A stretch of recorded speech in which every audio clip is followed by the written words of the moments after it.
Shall we bow down our heads and close our eyes for a prayer with a song? Sing hallelujah to the Lord. The thing goes. Sing hallelujah to the Lord. Sing hallelujah to the Lord. Sing hallelujah. Sing hallelujah. Sing hallelujah to the Lord. Dear God, thank you for gathering your employees of the province and that of the national line agencies here in our closing of the civil service month and that of the opening of the agri-industrial fair to commemorate the 9-year birthday of our beloved province of Dinagat Islands.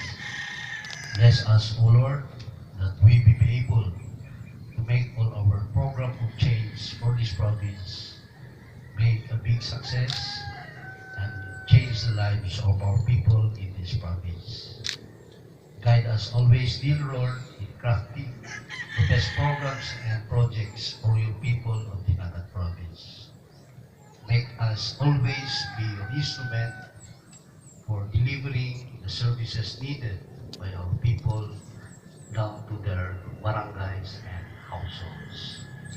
We ask, dear Lord, that all our human resource development programs that tune in to investing in people and that of making our people have meritorious and that of excellent service always at your close ones. Thank you for our guest, Director Dinayan, for coming over for the celebration of the Civil Service Month and that of the guests and some delegates coming from national agencies to send the message of agri-development in this province. This is our prayer, dear Lord, and that we ask, thank you for making our good leaders, Mami Governor Glenda Bicleo, our Vice Governor, Benjamin Bicleo, and that of the board members, the EXCO members, and those in the convergence effort of your making of this province great, your always at your hand and once.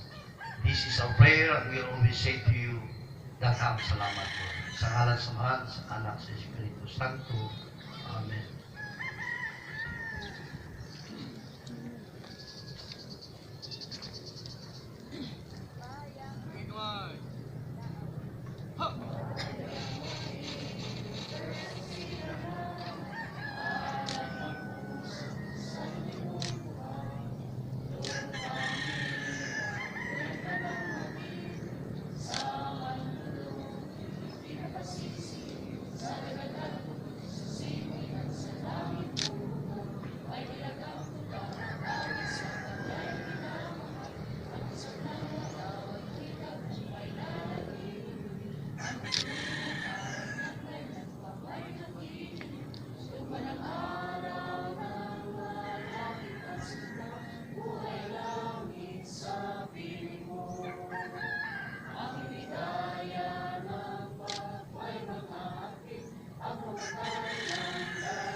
Pagitaas po ng kanang kamay at sabay-sabay natin bigkasin ang panunumpa ng lingkod bayan sa pagkakami.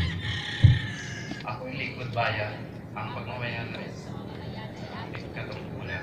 Bilang pagtupad, aking isa-isip na ang kapakanan ng buong bansa ay nakasalalay sa taos puso, tapat at mahusay ng pagtupad ng tungkulin ng kapwang buong naglilingkod sa pamahalaan.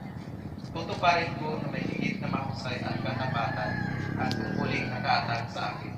Hindi ko gagamitin ang aking posisyon upang bigyan ng pansariling interes. Ako ay magsisiwalat na anumang kasamaan o katiwalian na aabot sa aking kalaman. Pagsisilbi ako ng mga oras kung kinakailangan At ito kung gintong butil ang bawat sandali na gagawing kapaki-pakinabang at hindi sasayangin. Ako ay tutulong mapalaganap ang kaayusan at kapayapaan sa ating pamahalaan. At magiging halimbawa ako ng isang mamayan rin sa batas at alituntunin na pinairal sa limang tanggapan. Patuloy kong naragdagan ang aking kaalaman upang walang tigil mapaunlad ang sukuri ng serbisyo na aking ihahandog sa bayan. Sapagkat higit sa lahat, mamayan muna, hindi mamayan na kasihan nawa ako.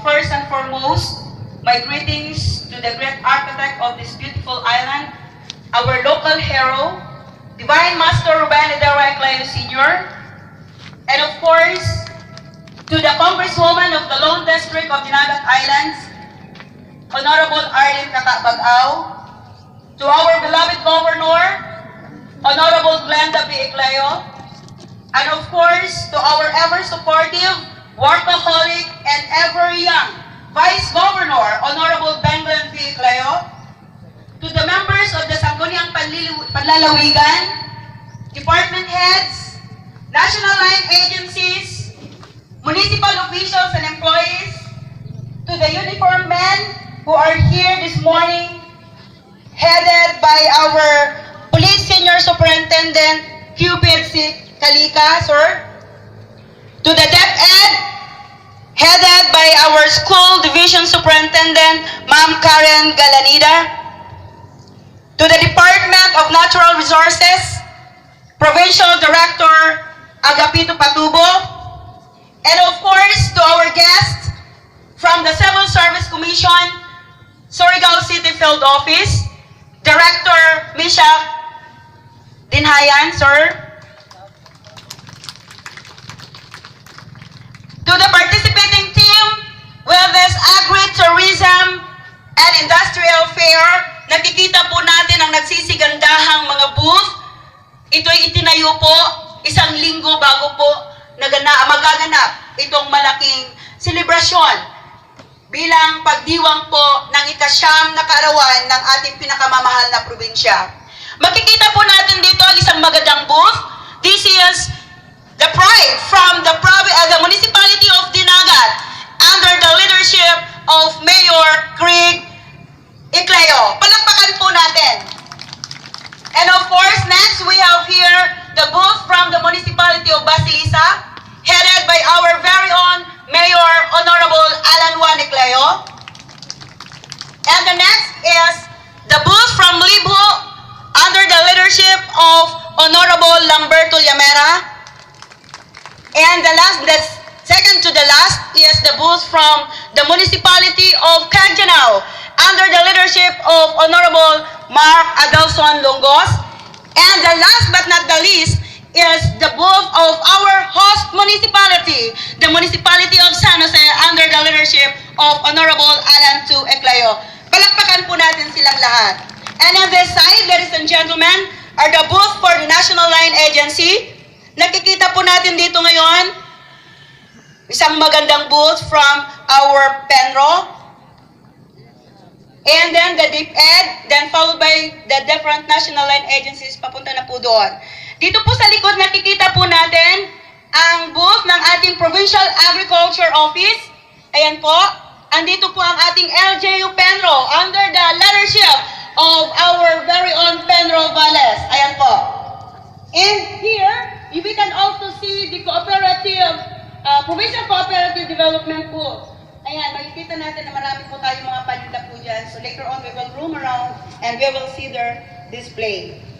Sa inyong lahat po, mga kapatid na nandito po ngayon, mga kasama ko na mga public servant, magandang Dinagat Islands, sa atong tanan.